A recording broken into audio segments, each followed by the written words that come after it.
मेरे सभी बच्चों, आज मैं तुम्हें सुनाता हूँ लालच का फल। किसी गांव में एक गडरिया रहता था। वह लालची स्वभाव का था। हमेशा यही सोचा करता था कि किस प्रकार वह गांव में सबसे अमीर हो जाए। उसके पास कुछ बकरियां और उनके बच्चे थे जो उसकी जीविका के साधन थे।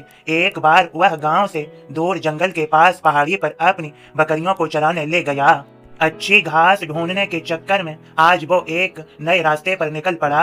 अभी वह कुछ ही दूर आगे बढ़ा था कि अभी अचानक तेज बारिश होने लगी और तूफानी हवाएं चलने लगीं। तूफान से बचने के लिए गडरिया कोई सुरक्षित स्थान ढूंढने लगा। उसे कुछ ऊंचाई पर एक गुफा दिखाई दी। गडरिया बकरियों को वहीं बांध उस जगह का जायजा लेने पहुंचा तो उसकी आंखें फटी की फटी रह गईं। वहां बहुत सारी जंगली भेड़ें मौजूद थीं। मोटी तगड़ी भेड़ों को देखकर गडरिये को लालच आ गया। उसने सोचा कि अगर ये भेड़ें मेरी हो जाएं तो मैं गांव में सबसे अमीर हो जाऊंगा। इतनी अच्छी और इतनी ज्यादा भेड़ें तो आसपास के कई गांवों में किसी के पास नहीं है। उसने मन ही मन सोचा कि मौका अच्छा है और कुछ ही देर में इन्हें बहला फुसला कर अपना बना लूंगा, फिर इन्हें साथ लेकर गांव चला जाऊंगा।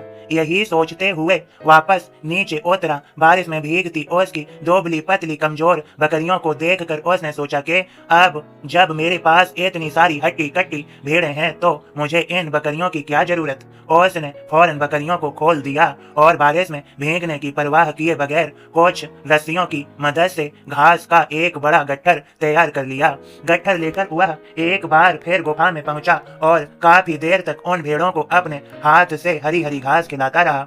जब तूफान थम गया तो वह बाहर निकला। उसने देखा कि उसकी सारी बकरियां उस स्थान से कहीं और जा चुकी थीं। गडरिये को इन बकरियों के जाने का कोई अफसोस नहीं था, बल्कि वह खुश था कि आज उसे मुफ्त में एक साथ इतनी सारी अच्छी भेड़ें मिल गई हैं।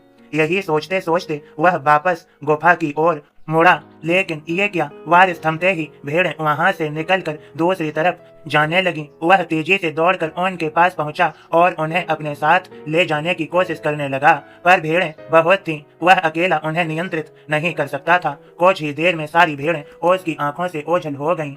यह सब देख गडरिये को गुस्सा आ गया। उसने चिल्लाकर बोला, तुम्हारे लिए मैंने अपनी बकरियों को बारिश में बाहर छोड़ दिया, इतनी मेहनत से घास काट कर खिलाई और तुम सब मुझे छोड़कर चली गईं। सचमुच कितनी स्वार्थी हो तुम सब। गडरिया बदहवास होकर वहीं बैठ गया। गुस्सा शांत होने पर उसे समझ आ गया कि दरअसल स्वार्थी वो भेड़ें नहीं बल्कि वो खुद है, जिसने भेड़ों के लालच में आकर अपनी बकरियां भी खो दी। मेरे सभी बच्चों, इस कहानी से सीख, लोभ का फल नामक यह कहानी तुम्हें सिखाती है कि जो व्यक्ति स्वार्थ और लोभ में फंसकर अपनों का साथ छोड़ता है उसका कोई अपना नहीं बनता और अंत में उसे पछताना ही पड़ता है। मेरे सभी बच्चों, इस कहानी को लाइक शेयर कीजिए और श्रद्धा सबूरी रखते हुए अपने सही मार्ग पर, अच्छे मार्ग पर, बिना लालच बिना स्वार्थ के मार्ग पर, जिसमें कोई लालच स्वार्थ नहीं होना चाहिए।